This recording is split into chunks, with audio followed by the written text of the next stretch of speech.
আল্লাহ তাআলা বলেন ওয়ালা তুবতিলু আমালাকুম, তোমরা তোমাদের আমল সমূহকে নষ্ট করো না।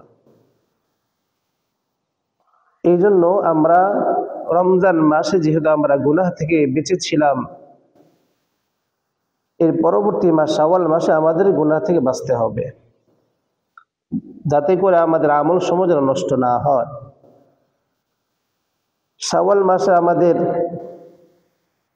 আমল করার জন্য 1 নাম্বার আমাদের যে কাজটা করতে হবে সেটা হচ্ছে আমাদেরকে শয়তানের ধোঁকার থেকে বাঁচতে হবে। কারণ বিগত দীর্ঘ একটি মাস শয়তান আমাদের থেকে দূরে ছিল। যখনই সে ছাড়া পেয়েছে তখনই সে হিংস্র হায়নার মতো সে এখন মানুষের মাঝে আমল নষ্ট করার জন্য চলে আসবে। আর শয়তান মানুষের শিরা উপশিরার মধ্যে প্রবেশ করতে পারে। রাসূল হাদিসের মধ্যে ইরশাদ করেন ইন্নাশ শাইতানা ইয়াজরি মিনাল ইনসানি মাজরা'id দাম। রাসূল হাদিসের মধ্যে ইরশাদ করেন যে শয়তান মানুষের শিরা উপশিরার মধ্যে প্রবেশ করতে পারে। তখন সাহাবায়ে কেরামগণ রাসূলকে প্রশ্ন করলেন, ইয়া রাসূলুল্লাহ, শয়তান কি আপনার শিরা উপশিরায় প্রবেশ করতে পারে? আল্লাহ রাসূল সাল্লাল্লাহু আলাইহি ওয়াসাল্লাম তখন বললেন যে শয়তান আমারও শিরা উপশিরায় প্রবেশ করতে পারে, কিন্তু ওয়ালাকিন্নাল্লাহা আ'আনানি,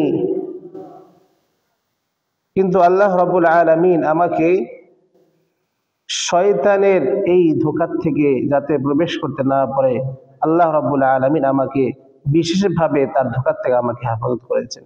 সুবহানাল্লাহ। এজন্য শয়তান আল্লাহ রাসূলকে ধোঁকা দিতে পারে না।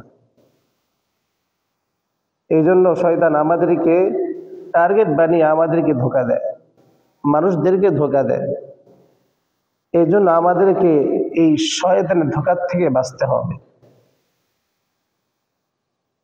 শয়তান আমাদের প্রকাশ্য শত্রু। আল্লাহ রাব্বুল আলামিন কুরআনুল কারীমে ইরশাদ করেছেন ইন্নাশ শাইতানা লাকুম আদুউন ফাত্তাখিযুহু আদুওয়া। আল্লাহ রাব্বুল আলামিন বলেন নিশ্চয়ই শয়তান তোমাদের প্রকাশ্য শত্রু, সুতরাং তোমরা তাকে শত্রু হিসাবেই তোমরা গ্রহণ করো।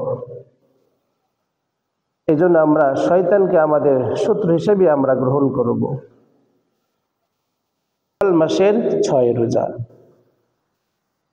ঈদের দিন বাদে ঈদের পরের দিন থেকে শুরু করে আমরা এই মাসে যে কোনো দিন আমরা এই 6 রোজা আমল করতে পারি। ইচ্ছা করলে আমি 6 দিনে 6 রোজা আদায় করতে পারি, অথবা আমি আজকে একটি করলাম, আগামীকালকে একটি করলাম, আবার মাঝখানে কিছুদিন বাদ দিলাম, এরপর আবার 2টা করলাম, এরপর আবার কিছুদিন বাদ দিলাম, এরপর আবার 2টা করলাম। একসাথে করা জরুরি এমন কোনো বিষয় না। মোট কথা শাওয়াল মাসে পুরা মাসে আমার যে কোনো দিনে যে কোনো সময় আমি 6টা রোজা পালন করলেই আমার আদায় হয়ে যাবে। এবং আমাদের মা বোনেরা, যে সমস্ত মা বোনেরা আল্লাহ তাআলার বিধান অনুযায়ী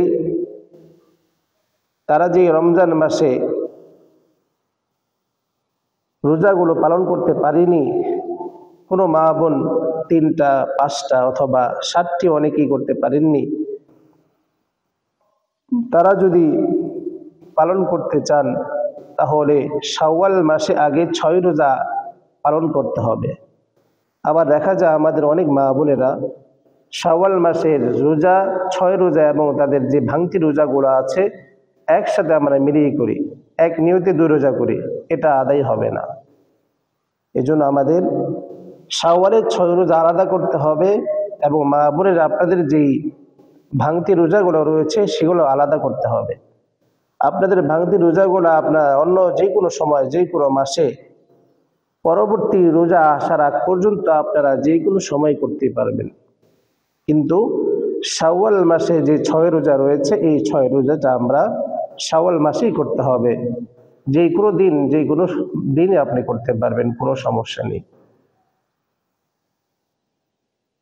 আর এই শাওয়াল মাসের 6 রোজার কি ফায়দা, আল্লাহ রাসূল সাল্লাল্লাহু আলাইহি ওয়াসাল্লাম হাদিসের মধ্যে ইরশাদ করেছেন মান সামা রমাদান সুম্মা তাবাহু সিত্তাম মিন শাওয়াল কানা কাসিয়ামিদ দাহরি কুল্লিহি।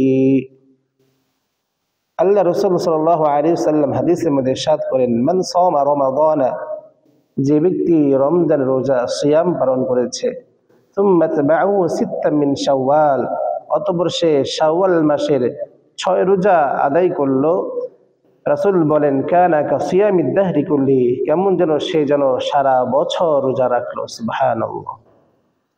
আমি রোজা রাখলাম মাত্র 36 দিন, রমজানের একটি মাস, আর শাওয়াল মাসে মাত্র 6টি রোজা আমি আদায় করলাম। আল্লাহ রাসূল বলেন সে যেন সারা বছর রোজা রাখলো। সুবহানাল্লাহ। এই জন্য আমরা এই আমলটা করব। এই আমলটা আমাদের জন্য খুব বেশি কষ্টকর হবে না, কারণ আমরা দীর্ঘ একটি মাস রোজা রেখেছি, আমাদের তেমন কষ্ট হয়নি। রোজার মাস আমরা দেখি যে আমাদের রোজা অবস্থায় আমরা অনেক কাজগুলা করি সারাদিন, অন্যান্য বছর, অন্যান্য সময়, অন্যান্য মাসে আমরা যে আমলগুলা করি, কাজ করি, তার থেকে আমরা রোজার মাসে আমরা আরো বেশি কাজ করি, তবু আমাদের ওইভাবে কোনো ক্লান্তি অথবা কোনো কষ্ট হয় না। এটা আল্লাহ তাআলার পক্ষ থেকে রহমত। এজন্য আমরা যারা সুযোগ রয়েছে, কাজের ফাঁকে ফাঁকে আমরা আমাদের সময় বুঝে, যেহেতু আমাদের শুক্রবার দিন ছুটি থাকে, বৃহস্পতিবার দিন আমাদের হাফ ক্লাস থাকে, ছাত্র ভাইদের হাফ ক্লাস থাকে, এবং আমাদের যারা চাকরিজীবী রয়েছেন তাদেরও সেই দিনটাতে কাজ হাফবেলা থাকে, আবার শনিবার দিন অনেকেরই ছুটি থাকে। তো আমরা আমাদের ছুটির সময়গুলোতে আমরা শাওয়ালের 6 রোজা আদায় করবো ইনশাআল্লাহ। ঠিক একই রকম ভাবে যেন আমি রমজানের পরেও যেন সারা বছর যেন সেইভাবে আমল করতে পারি, আল্লাহ তাআলা আমাদেরকে সেই তৌফিক দান করুক।